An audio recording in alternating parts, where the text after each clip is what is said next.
السلام عليكم ورحمة الله وبركاته. الحمد لله رب العالمين، به واستعينه به ونستغفره، والصلاة والسلام على رسول الله محمد صلى الله عليه وسلم. bavandimwe rero, yaba abayisilamu yaba abatari abayisilamu, mbifurije amahoro y'Imana ko yabana namwe. Nshimira Imana yo Nyagasani, we murezi w'ibiremwa byose, Imana yo twicuzaho kuba yemera igihe twakosheje, Imana yo twishingikiriza mu gihe twagize intege nkeya cyangwa se mu gihe dukeneye ubufasha bwayo. Amahoro n'imigisha nibisakare ku ntumwa yayo Muhammad sallallahu alayhi wasallam, we n'abiwe n'abamukurikiye ndetse n'abazakomeza kumukurikira kugeza ku munsi w'imperuka. Kubyo rero turasaba Imana Nyagasani, we murezi w'ibiremwa byose, turasaba Imana yuko yadufasha mu kuri tukazava mu mubiri turi abantu bakurikiye intumwa Muhammad, kubera ko gukurikira intumwa Muhammad niko gukurikira intumwa zose. Uhakanye Muhammad abahakanye ubutumwa bwose, abahakanye n'intumwa z'Imana zose. Niba aho uhagaze wumva yuko utemera Muhammad ku izina ry'Imana ishobora byose, Imana yaturemye, na Yesu waba utamwemera, n'Imana waba utayemera, kubera yuko iyo uhakanye intumwa ubuhakanye n'uwayitumye. Twebwe rero mu idini rya Isilamu, twebwe ntabwo twemera Muhammad gusa. Ngoyi iki kintu abantu bakibeshyaho. Twebwe mu idini rya Isilamu ni itegeko ry'Imana kwemera intumwa z'Imana zose, nta n'imwe urobanuyemo. Bitandukanye n'abandi bantu batari abayisilamu, ibintu bigendanye no kwemera ubutumwa, ibintu bigendanye no kwemera ijambo ry'Imana bigarukira ku muntu umwe gusa. Uwo muntu rero nta wundi, ku bantu batari abayisilamu, iyo bumvise ubutumwa cyangwa se ijambo baba bumva ko ari Yesu wenyine bikaba birangiye. Ariko ni amakosa, kubera yuko mbere ya Yesu hari n'izindi ntumwa zabayeho. Mbere ya Yesu hari ubundi butumwa bwabayeho. Twebwe rero abayisilamu, guhera kuri Muhammad ugashyiraho Yesu, ugashyiraho Yohana uriya mwene Zakariya, ugashyiraho ba Zakariya bariya bose ba Zakariya uriya wabyaye Yohana, ugashyiraho ba Yona, ugashyiraho ba Aburahamu, ugashyiraho ba Aroni, ugashyiraho Aroni ariwe twita Haruna, ugashyiraho Musa ariwe Mose nkuko abandi bamwita, ugashyiraho Aburahamu, ukamanukana mbere ya Aburahamu hari izindi ntumwa zabayeho. Twebwe abayisilamu zose turazemera, nta n'imwe turobanuyemo. Iryo ni itegeko rya Qur'an. Uyu munsi wa none rero tukaba tugiye gusubiza ikibazo cy'umuvandimwe ukunda kwandika cyane cyane acisha kuri Facebook, ariko ikibazo yabajije ni ikibazo yabajije abayisilamu, kubera ko yabajije abayisilamu ati: abayisilamu ikibazo mwishure ni ugusubiza, nyine ni umurundi. Aragira ati: kubera iki Qur'ani, ariko ntabwo avuga Qur'ani nkuko mwumva mbivuga yanditse Qur'ani. Kubera iki Qur'ani ibice bitatu ku murongo wa 55 Muhammad avuga ko abakurikiye Yesu bonyine nibo bazokizwa, atari abakurikiye Muhammad.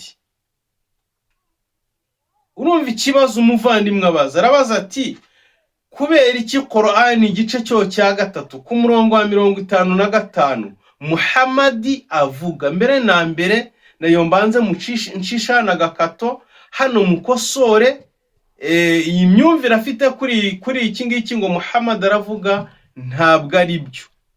Ntabwo Muhammad ari uvuga muri Qur'ani, ahubwo Muhammad avuga yavugaga ibyo babaga bamutegetse kuvuga.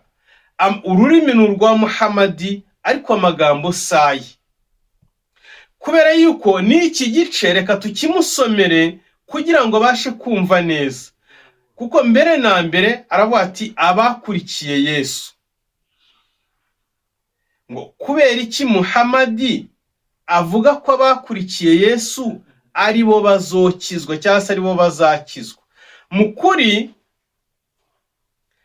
mbere yuko dusoma umurongo wa Korani, nagira ngo mfashe umuvandimwe, nta cyari cyagaragaza neza yuko abatari abayisilamu yuko ari bo bemera Yesu. Icyo kintu ni haramu, ncishiyemwe agakato. Nta cyemeza yuko abatari abayisilamu ari bo bemera Yesu. Bitewe n'uburyo babivuga, ahubwo dusanga bo imvugo bakoresha kuri Yesu ari imvugo zo kumuhakana, ari imvugo z'ubuhakanyi. Ndabaha urugero hano mu nyumve neza. Mu myemerere yabo, ako umurongo wa Korani turawusoma nyuma, mu nkurikire neza uwo murongo yatanze turi buwusome. Mu myemerere yabo bafata Yesu bakamwita Imana mu cyimbo cy'Imana yamubeshejeho, bakamwita Imana mu cyimbo cy'Imana yamubesheje mu nda ya Mariya, bakamwita Imana mu cyimbo cy'Imana Yesu yasengaga. Kandi ibi ngibi buri gihe turabibabwira, Yesu yarasengaga. Ese twese hari utabizi? Twese hari utazi yuko Yesu yagenda akajya gusenga Imana? Ubihakanye se nk'ugiye nko muri Luka ibice 6 ku murongo wa 12, uyu murongo nkunda kuba 6:12, ngo nuko Yesu azamuka umusozi ajya gusenga, akesha ijoro asenga Imana. Ngo niba yaragiye agakesha ijoro asenga Imana, warangiza ukamwita Imana, ubwo icyo gihe uba umukoreye icyaha gikomeye cyane, kandi Imana ari iriya yasengaga. Ni ukuvuga ngo iyo ufashe Yesu ukamwita Imana, kandi Yesu ubwe yarasengaga Imana, icyo gihe uba ugiye mu bahakanyi bahakana Imana, ndetse ukajya no mu bahakanyi bahakana Yesu. Yango nizere ko iki ngiki tucyumvikana. Iyo uramutse ufashe Yesu ukamwita Imana, uba uri umuhakanyi uhakana Yesu, ukaba n'umuhakanyi, ukaba ubaye n'umuhakanyi uhakana Imana Yesu yasengaga. Aho rero niba ariko muvuga kumwemera, kumwita Imana, nukuri ibyo byaba atari ukumwemera, ahubwo byaba ari ukumuharabika. Ubu sereka mbabazi kadutanga ingero, kubera ko nge nkunda gutanga ingero. Abaperezida tuba twumva mu bihugu bari benshi, ariko harimo abaperezida b'amashyirahamwe, perezida w'ishyirahamwe runaka cyangwa koperative, ntitujya tumwumva. Ariko se ntitwumva na perezida wa repubulika? Ibaze ufashe perezida w'ishyirahamwe cyangwa wa koperative ukamwita perezida wa repubulika, kandi perezida wa repubulika nawe ahari. Ese ubwo uwo muntu waba umukunze? Umwise perezida wa repubulika, habaye inama perezida wa repubulika yatumiye abaperezida b'amakoperative, yabakoresheje inama, ugahaguruka ukavuga uti natwe dufite perezida wa repubulika ari hano, yicaye hano, yitabiriye inama, uwo muntu waba umukunze? Yesu rero ntabwo abantu batari abayisilamu, ntabwo bamwemera, nta nubwo bamukunda, ahubwo bamwanga urwango rumuteranya n'Imana. Ariko reka twihute dusome kuri uriya murongo yaduhaye. Uriya murongo rero mpungugwaha,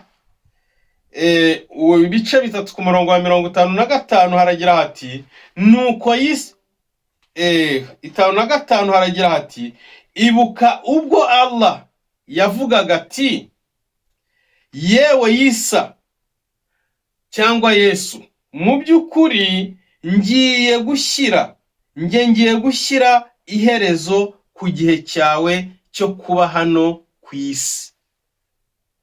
Urumva ya magambo ntabwo ari Muhammad wayavuze, ahubwo Allah yabwiye, nukuvuga ngo Muhammad arimo aributswa ibyabwiwe Yesu igihe yari ariho, ari hano ku isi na Muhammad ataravuka.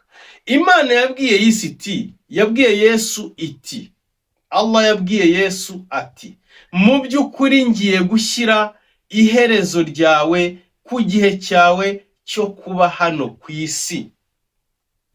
Ntabwo ari ukumwica, ubu ndabizi, ntabwo ari ukumwica. Mukurikire ngo kuba cyo kuba hano ku isi, ngusinzirize maze nkuzamure iwanjye ngukize abahakanyi. Kurikire, Imana yabwiye Yesu iti, ngiye gushyira iherezo ryawe hano ku isi, ngusinzirize hanyuma nkuzamure iwanjye ngukize abo bahakanyi. Ko abahakanyi bashaka kumwica, abahakanyi bashakaga kumugirira nabi. Imana rero ikoresha ubwo buryo, iramusinziriza, iramuzamura. Iyi ni Qur'an. Ngo kandi abagukurikiye ku munsi w'imperuka, ngo kandi abagukurikiye nzabarutisha abahakanye kugeza ku munsi w'imperuka. Aha niho umuvandimwe yashingiye. Imana yabwiye Nabi Isa, yabwiye intumwa yayo Yesu, iramubwira iti kandi abagukurikiye nzabarutisha abahakanye ubutumwa bwawe, abaguhakanye mpaka kugeza ku munsi w'imperuka. Ni ukuvuga ngo abakurikiye Yesu noneho turaje turebe. Aba bavandimwe, Qur'ani ntabwo ari igitabo upfa kugenda gusoma uko wiboneye. Ibi njya mbibabwira. Qur'ani bisaba kugira ngo usome aya yose uyirangize, niwumva utayumva neza subira hejuru, uhere hejuru ho gatoya cyangwa se ukomezeho gatoya, uzahita wumva icyo umurongo washakaga kuvuga. Umurongo rero aho umuvandimwe akabata, abakurikiye Yesu bazarutishwa abamuhakanye. Mbere na mbere mbanze nkureho urujijo ku bantu batari abayisilamu. Ndakubwo ndavuga abazima, ntabwo mvuga babandi abantu bagenda bagashyira ahantu bakababogeka bakavuga bati hoya abasilamu ntimukabemere, ntimukabegere, ntabwo bemera Yesu. Bari abantu mujye mubirinda. Abayisilamu bemera Yesu no mu myemerere yabo. Niyo ugiye kuba umuyisilamu uravuga uti ashhadu an la ilaha illallah, ndahamya yuko nta yindi mana ibaho usibye Imana imwe rukumbi Allah. Wa ashhadu, nkanahamya yuko, wa ashhadu anna Muhammadan, nkanahamya yuko na Muhammadi ari intumwa, Rasulullah ari intumwa y'Imana. Wa ashhadu, nkanahamya yuko Isa bin Maryam, yuko Yesu mwene Mariya Rasulullah ari intumwa y'Imana. Kugira ngo umwisilamu ayo magambo ugomba kuba wayavuze ukayasubiramo. Ubwo abo bantu rero bababeshya ni abanyabinyoma. Ariko turebe abemeye Yesu, abakurikiye Yesu bari bantu ki? Ese bari bafite iyihe myemerere? Umuvandimwe rero yasomye ku murongo wa 55, aricyo navuga ngo nibura ujye ugerageza uhera nko ku murongo wo hejuru, uzahita ubona icyo Qur'ani yashakaga kuvuga.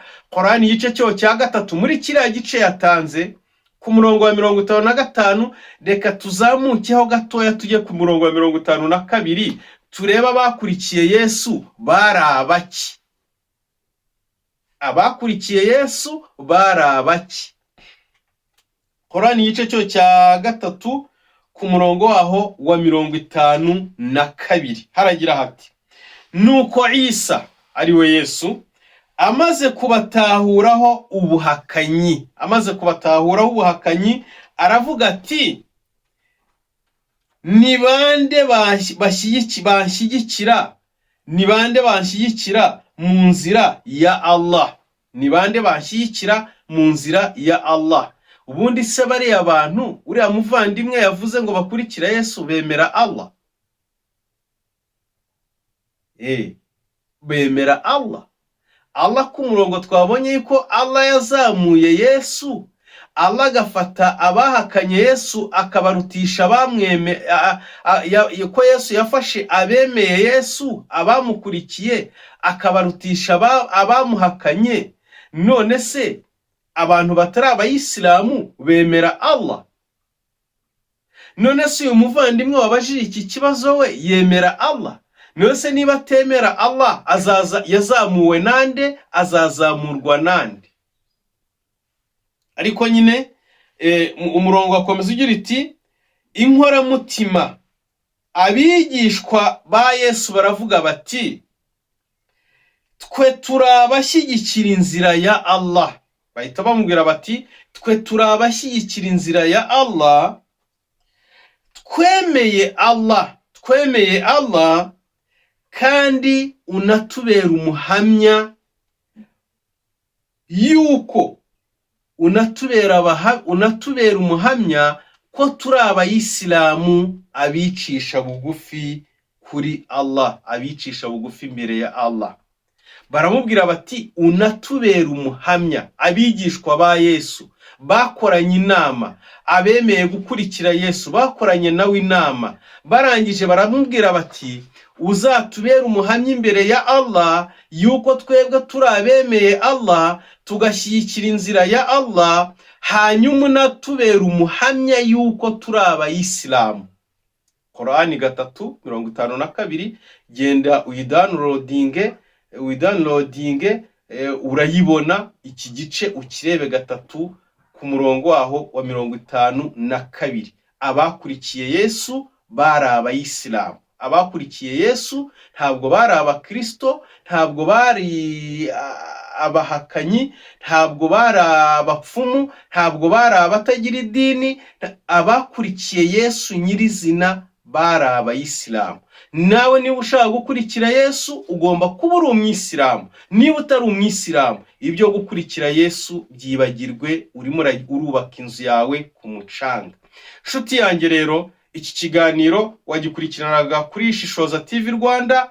Niba hari ikibazo ufite uratwandikira hasi muri comment, ariko ntiwibagire gukora like na comment yawe. Igitekerezo cyawe kirakenewe, ariko niba utarakora subscribe ugerageze uyikore. Tukaba dusoreje hano isomo ryacu ry'uyu munsi, tukaba tusa nkaho turisubitse, tukazarisubira hanyuma mukomeze kubana natwe mu biganiro tugiye tubagezaho. Assalamu alaikum wa rahmatullahi wa barakatuhu. Amahoro n'imigisha y'Imana bibane namwe.